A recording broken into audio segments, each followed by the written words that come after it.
Hi there, this is Adolf Hitler, or shall I rather say I was known by the name Adolf Hitler while I was here on Earth for some years, and I'm certain I am profoundly well known on this earth and by many human beings. At the moment I'm also known as Mikey, and that is another story that is to be explained. So from Adolf Hitler on my earth life to Mikey in my dimensional existence to who I am here now, and both names fascinating as no reference to who I am at this very moment as I'm communicating with you. Yet during my process and during the becoming and the realization of myself, the names have an importance. The names are valid, and both names have a fascinating story, have a fascinating experience behind them. So this will be quite an extensive few interviews that I will be doing, as we only have a certain amount of time to be able to communicate on one interview. And so I'll continue, and I'll start with my life here on Earth. When I was young, I was a little boy, and life seemed normal, though difficult. I grew up in very difficult times, especially in the category, I place money into a category, specifically in the category of money. And though I was very content with myself, as many young children are, excuse me, as many young children are, nothing really bothers them.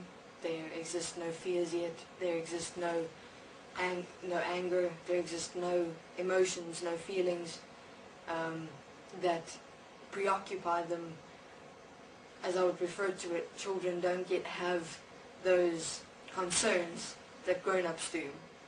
And I used to enjoy the simplicities of merely walking in nature, walking amongst the trees, the plants, feeling them brushing on my hands, on my feet as I'd walk barefoot, walking on the paths in my town, feeling the stones on my feet, feeling the ground on my feet, feeling the sun on my skin. The awareness of all that surrounds you when you're a child is magnificent, and it's interesting because it's as though that beauty that you experience, not only within yourself but also within this world, disappears as you become older. It is replaced with the inner conflicts, it is replaced with concerns, it is replaced with worry, it is replaced with fear, and it is replaced with anger. Those are the most prominent expressions I have found in grown-ups, if I would refer to it as that. And children, I would refer to children who are 6 years and younger. Because already at 7, or even 4 or 5, children in this world are already growing up, becoming grown-ups, having to take care of their family in some way or another. Children no longer have the freedom they used to have, like I had, to be able to walk in the evenings, late at night, sometimes not even come home, sleep in the forests or just outside the house. I did some strange things sometimes. Our dog used to never be allowed to get into the house, so some evenings when I was younger, I was about 4 or 5 years old, I'd go outside and sleep with him. And there was no, houses were open next to each other, neighbors knew each other, the town people talked, everybody knew everybody. And through time that seems to have disappeared completely. And this world has become the imprisonment of itself, and that's the last thing I intended for this world. Coming from me, Adolf Hitler, that was the last thing I intended. That is what I was actually trying to intervene with, because I knew it would be an inevitability that this world would become an imprisonment of itself, of its own, and that human beings will become prisoners in their own home. who become prisoners in their own world. And I'm returning to when I was a child, and one day something interesting occurred. I started seeing, but I started seeing differently. As a child, as a child there was always something within me hindering me. Like in my solar plexus, that there's something wrong in this world. Everything seemed tranquil, everything seemed peaceful, everything seemed perfect, too perfect. When I looked at this world, as a child, walking along the paths, walking in the forests, experiencing the feeling of the grass and the plants and the flowers on my hands, the sun on my face. Sometimes even when it rained, I enjoyed it, standing in the rain, having the raindrops fall on my skin, experiencing that moment of the water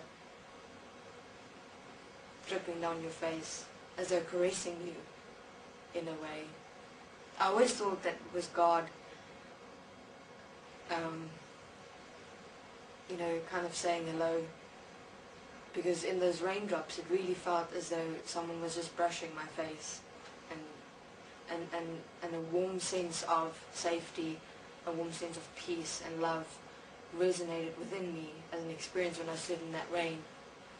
And it would just open my arms, and it's like you're standing there absolutely vulnerable, absolutely open, no fear.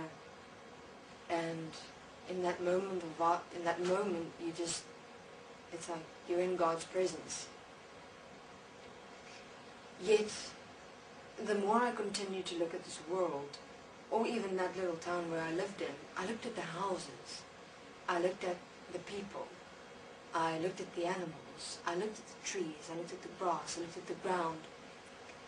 And the more I became aware of my surroundings, the more it felt like this seems to be too perfect. It seems to be too in place. It seems to be designed.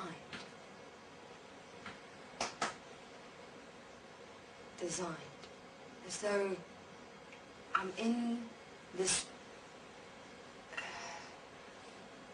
creator's world. I don't believe in a God, but that experience of the rain was the experience of God. And I wondered, that experience of me, is it that God essence that has designed all of this? If yes, who am I in this, and what am I doing here? So I'll continue with that in my second interview. Thanks.